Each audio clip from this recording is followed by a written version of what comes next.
Talking Football on WTNS with Steve Cores and Casey Claxon. Welcome to Talkin' Football from WTNS. I'm Casey Claxon, back again with Coos, Steve Cores.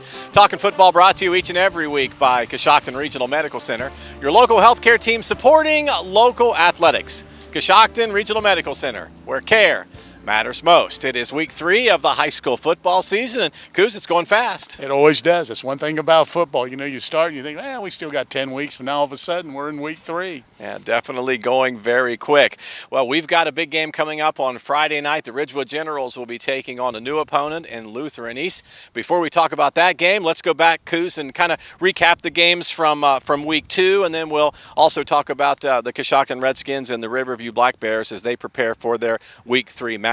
Why don't you talk about the game that you had on Friday night as Ridgewood played at Don Rushing Stadium against Riverview? Well, you know, it's really kind of we kind of expected what the actual outcome was. You know, Ridgewood, really good football team. Really got on the board early. Had a couple kickoff or punt returns actually for touchdowns early by Logan Wentz. Also got a couple scores from Logan Israel, and they just kind of took control of the game and won it 56-0. Now the Bears are going to have another opponent this week as they play Crooksville. That's a team that's 2-0. Yeah, that's one thing good from a Riverview perspective. You know, they've started off with really 2 juggernauts in the IVC and Garraway and Ridgewood. You know, that and Indian Valley. They're obviously the cream of that. And now they're going to go down and play a Crooksville team who's off to a good start at 2-0. So you've got to be ready to play. And I think as Coach McKee keeps saying, it's baby step, baby step, baby steps, and they're going to try to keep developing their team and go down there and try to play a good ball game. So the Black Bears will be on the road at Crooksville on Friday night. The Coshocton Redskins also on the road, but they go into week 3 after a big win at home. Yep, needed that win at home. Even the record at 1-1. Saw a little bit of it late after the game was after our game was over, and they played well. I think they were a little disappointed maybe with the defense a little bit, but you put 29 on the board. Champ Haley, a big game offensively and defensively for Coshocton, and they got the win. Now they go to Sparta Highland, and they're 0-2. They've lost 2 games, only scored 1 touchdown thus far. So it's one of those games. If you're ready to go, you got an opportunity. What's the scouting report on Sparta Highland this year? Has Coach Smith said much about that particular team? Not a lot other than the fact that they lost a lot of seniors from a year ago. It's kind of a little bit of a rebuild for them as well. So I think that fits, especially in week 3. All right, so we'll take a quick break, have a message from our sponsor, Coshocton Regional Medical Center. Then we will come back and talk about the Ridgewood game at home against Lutheran East. That and more coming up right after this. This is Coshocton County. This is our home. And when something unexpected happens, it's nice to know that excellent care is right here in our neighborhood. At Coshocton Regional Medical Center, we understand that injuries and illnesses are never convenient. And that's why we're making it easier than ever to get care when you need it at our urgent care in Coshocton and our walk-in clinics in Warsaw and Newcomerstown. Be seen today at Coshocton Regional Medical Center, where care matters most. Friday night at Ridgewood High School, they welcome in Lutheran East. That's a new opponent for John Slessor's Ridgewood Generals. So, Coos, give us a preview of that game. Well, this is going to be an interesting one. It's a team we've never seen.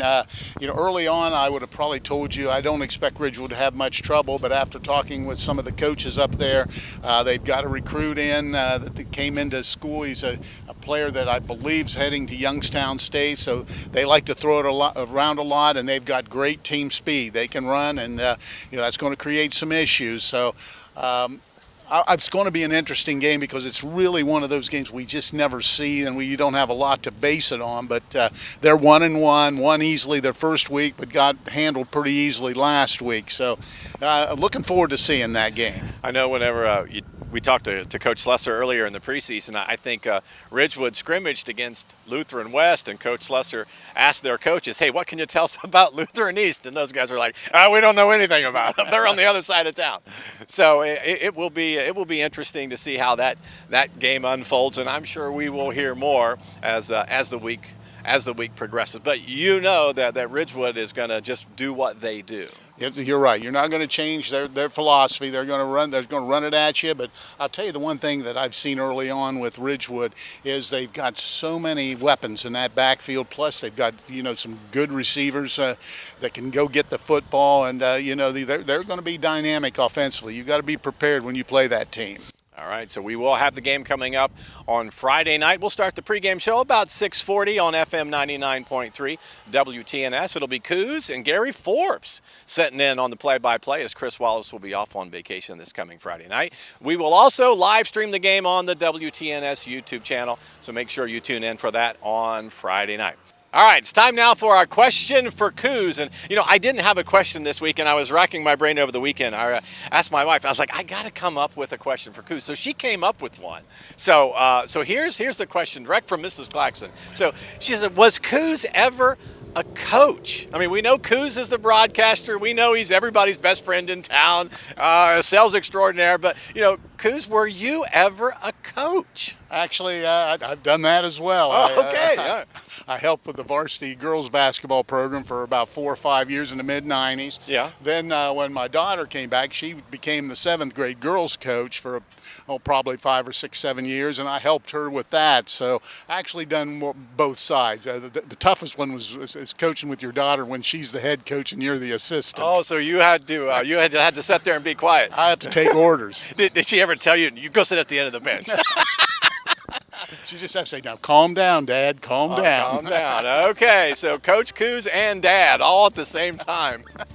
Oh, that's great. That's great. This is Talkin' Football, brought to you by Coshocton Regional Medical Center, your local healthcare team supporting local athletics. Coshocton Regional Medical Center, where care matters most. Talking Football is a production of WTNS Sports and Claxon Communications.